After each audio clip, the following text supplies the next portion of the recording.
O Evangelho é segundo São Lucas. Naquele tempo expulsou Jesus a um demônio, e este era mudo. E tendo lançado fora o demônio, o mudo falou e as multidões admiravam-se. Alguns deles, porém, disseram: É por Beelzebu, príncipe dos demônios, que ele expulsa os demônios. E outros, para tentá-lo, pediam-lhe um sinal do céu. Conhecendo, porém, os seus pensamentos, Jesus disse-lhes: Todo reino dividido em si mesmo está destruído, e uma casa cairá sobre a outra. Se, pois, Satanás está em desacordo com si mesmo, como subsistirá o seu reino? Dizeis que é por Beelzebu que eu expulso os demônios? Ora, se é por Beelzebu que expulso os demônios, vossos filhos, por quem expulsam? Por isso eles próprios serão vossos juízes. Se, entretanto, é pelo dedo de Deus que expulsa os demônios, é evidente que chegou para vós o reino de Deus. Quando um poderoso guarda armado à entrada de sua casa, em paz está tudo o que possui. Se sobreviver, porém, outro mais forte que ele, e o vencer, tirar-lhe-á todas as suas armas em que confiava e repartirá os seus despojos. Quem não está comigo, está contra mim. Quem não recolhe comigo, desparrama. Quando o espírito imundo sai de um homem, anda por lugares secos, buscando repouso. E não encontrando, diz: Voltarei para a minha casa de onde saí. E quando chega, a encontra varrida e ornada. Vai e toma consigo outros 7 espíritos, piores do que ele, e entrando, aí fazem habitação. E o último estado deste homem se torna pior que o primeiro. Quando ele assim falava, uma mulher, levantando a voz do meio do povo, disse-lhe: Bem-aventurado o ventre que te trouxe, os peitos que sugaste. Ele, porém, respondeu: Bem-aventurados antes aqueles que ouvem a palavra de Deus e a põem em prática. Podem sentar-se.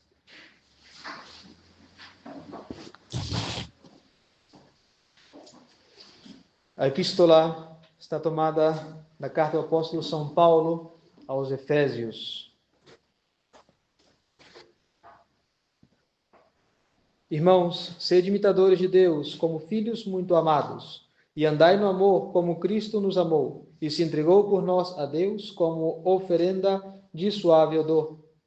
A imoralidade, porém, e toda a impureza ou avareza, nem sequer entre vós se nomeie, como os santos convém, nem palavras torpes, nem loucas, nem leviandades, que não têm cabimento. Rendei antes ação de graças. Porque ficais sabendo e entendendo bem que nenhum homem impuro, imoral ou avaro, ou que é sujeição a ídolos, tem herança no reino de Cristo e de Deus. Ninguém vos seduza com palavras inúteis, porque por essas coisas vem a ira de Deus sobre os filhos rebeldes. Não sejais, portanto, seus companheiros.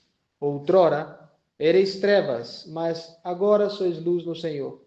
Andai como filhos da luz. O fruto da luz consiste em toda bondade, justiça e verdade. Em nome do Pai, do Filho e do Espírito Santo. Amém. Ave Maria, cheia de graça, o Senhor é convosco. Bendita sois vós entre as mulheres e bendito é o fruto do vosso ventre, Jesus. Santa Maria, Mãe de Deus, rogai por nós, pecadores, agora e na hora da nossa morte. Amém. Em nome do Pai, do Filho e do Espírito Santo. Amém. Queridos fiéis, atendam a um detalhe. No domingo de hoje, nós estamos exatamente na metade da Quaresma. Na metade, melhor dito, do tempo penitencial preparatório para a comemoração da Santa Páscoa. São 4 os domingos de Quaresma e 2 os domingos de Paixão. Portanto, estando no terceiro domingo de Quaresma, que é a missa de hoje, nós estamos exatamente na metade da Quaresma, na metade desse tempo penitencial. Nós andamos já a metade do caminho. Desde este ponto, é necessário, é importante, fazer um exame de consciência de como foi a nossa Quaresma até aqui. Já andamos 50%. Falta a outra metade, cujas últimas 2 partes são as mais importantes, os 2 domingos de Paixão. Lembre-se que o exame de consciência não é somente sobre as coisas ruins. Não é somente sobre aquilo que nós fizemos de errado, de mal, de vicioso. senão também sobre as coisas que nós fizemos de bem. Se nós seguimos uma quaresma com o espírito de mortificação, com o espírito de quaresma até agora, lembrem-se do que disse nosso Senhor.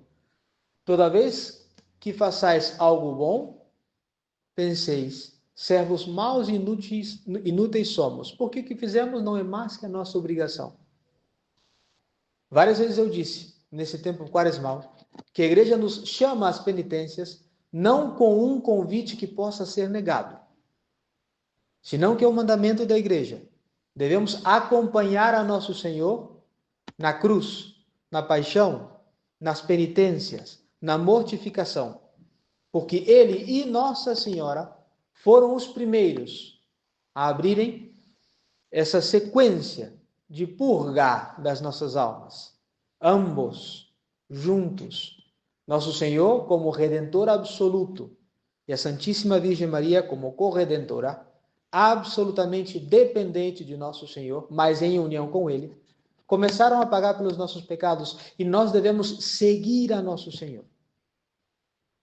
Quem não está comigo na cruz, já está contra mim na glória. Nós devemos imitar a nosso Senhor com as penitências. E quais são os motivos da penitência que não devemos esquecer jamais? Primeiríssimo lugar, devolver a honra divina que nós retiramos com o pecado. Isso não é outra coisa que o nome da satisfação pelos pecados. Às vezes nós pensamos, vamos satisfazer pelos nossos pecados somente para limpar a nossa alma. Não. A primeira coisa que nós devemos visar é devolver a Deus essa honra, essa glória que eu retirei ao pecar. Sempre que uma alma escolhe o pecado, ela escolhe uma criatura em lugar da glória divina. E essa é a satisfação. Devolver a Deus com um ato árduo, mortificativo, a glória que eu retirei com o pecado. Também, resultado das penitências é o desapego às coisas materiais, desapego às paixões. As tentações tornam-se cada vez mais débeis nas nossas almas. Tem uma história dos padres do deserto. Um ancião de muitos anos de penitência conversava, instruía a um jovem que começava recém ali a sua vida de anacoreta.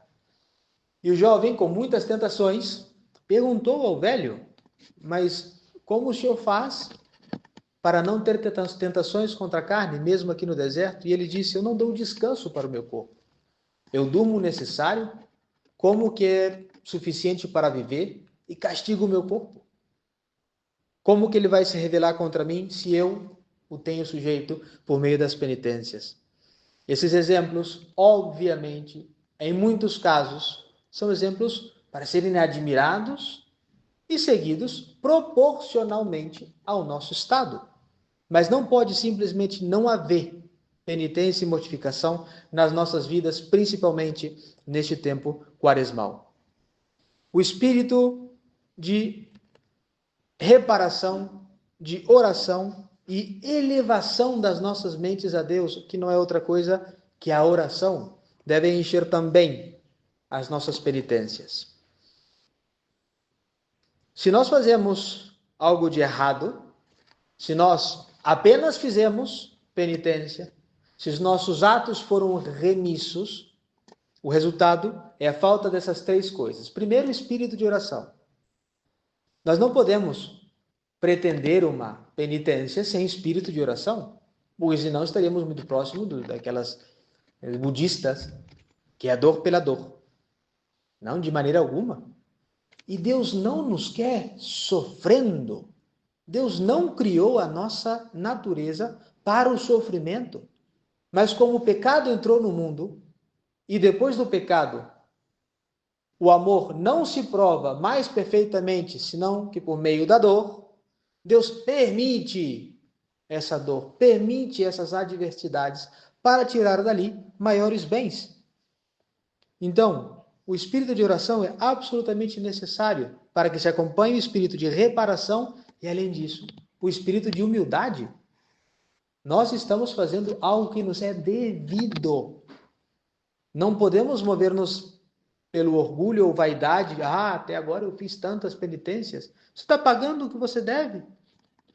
Quem se orgulha disso?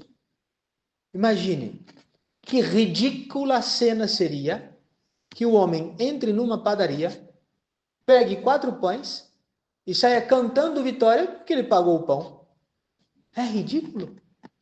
Nós estamos pagando o que devemos. Por isso não devemos cair nem em vaidade nem em soberba, se é que fizemos penitência. Das penitências e mortificações que nós podemos oferecer a Deus, lembremos que as que mais lhe agrada são aquelas que escapam à nossa vontade. Quando eu faço uma determinação de fazer qualquer penitência ou mortificação, é algo que nasce do meu livre-arbítrio. É bom. Se estou dentro das condições e é agradável a Deus, é ótimo.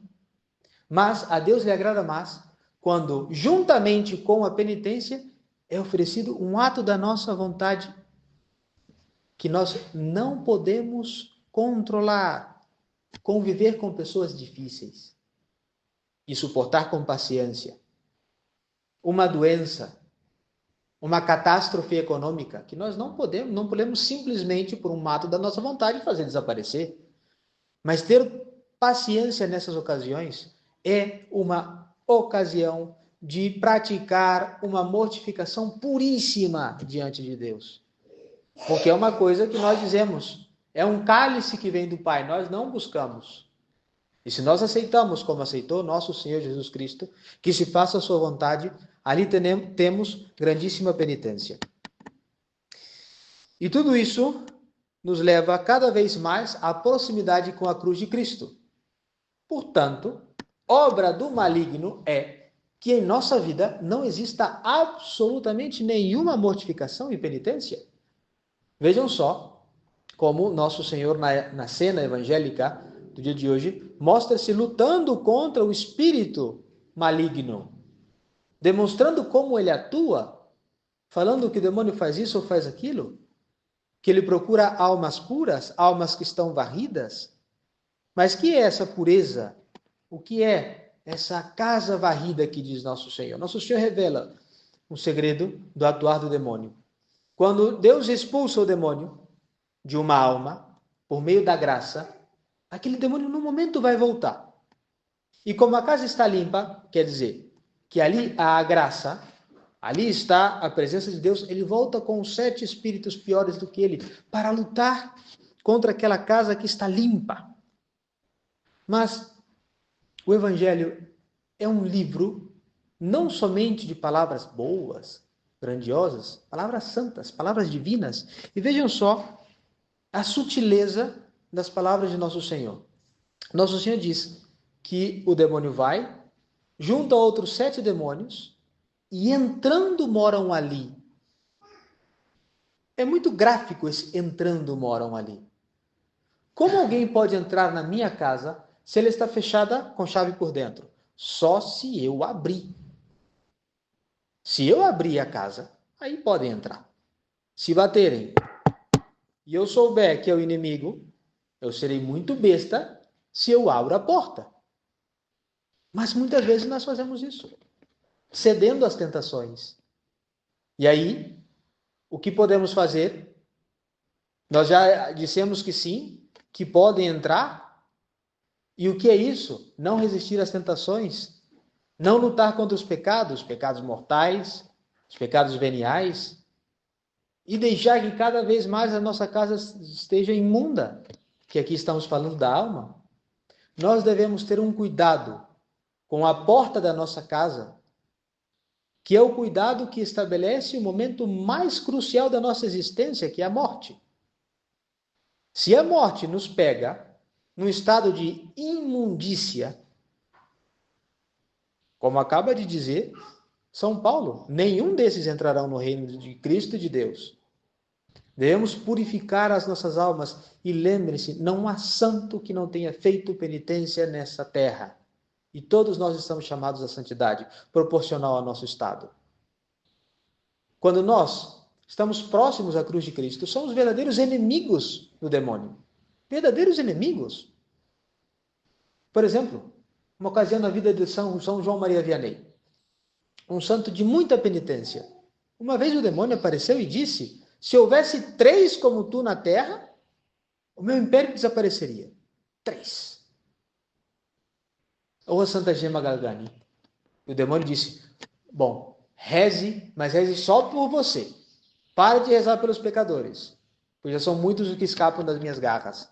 Olha o que o Deus obrigou o demônio a falar para Santa Gema. Obviamente que depois daquilo ela rezou mais ainda. Então, quando nós opomos ao trabalho do demônio a cruz, somos seus inimigos. Aí estabelece-se uma grande batalha.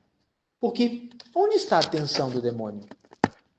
Nas universidades, né, que ensinam o comunismo, que ensinam o ateísmo, o liberalismo, a sodomia. Está ali a atenção do demônio? Não.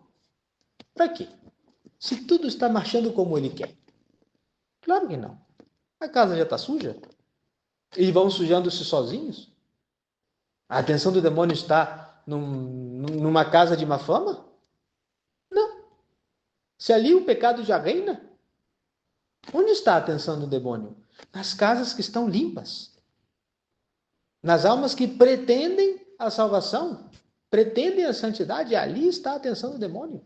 Então, por isso, nós devemos munir as nossas almas com o escudo da fé, com o escudo da cruz, para estar preparados no momento da tentação.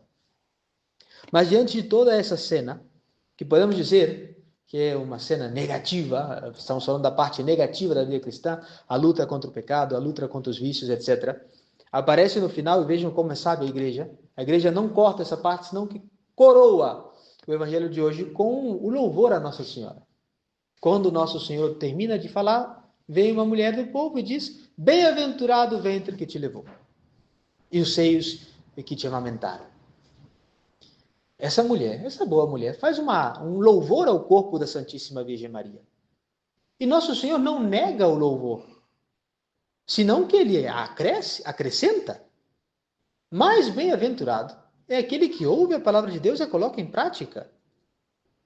Mas isso não é rejeitar o elogio a Nossa Senhora, senão que levá-lo. Porque quem escutou mais a palavra de Deus e a considerou mais em seu coração? Quantas e quantas vezes repete-se no Evangelho? Nossa Senhora considerava essas coisas em seu coração. E Santa Isabel, vejam só, no Evangelho de São Lucas, nós vemos, naquela conversa que há entre Santa Isabel e Nossa Senhora, e diz assim, textualmente: Isabel, cheia do Espírito Santo, ou seja, o Espírito Santo falando por meio de Santa Isabel, ela diz: bem-aventurada eres tu, porque acreditastes, porque crestes.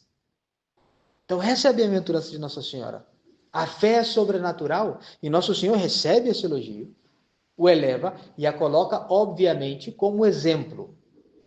Lembremos, Nossa Senhora, mesmo diante dos momentos mais atrozes da paixão, jamais duvidou da divindade de Cristo. Jamais. Mesmo ao pé da cruz. Virgo fidelis.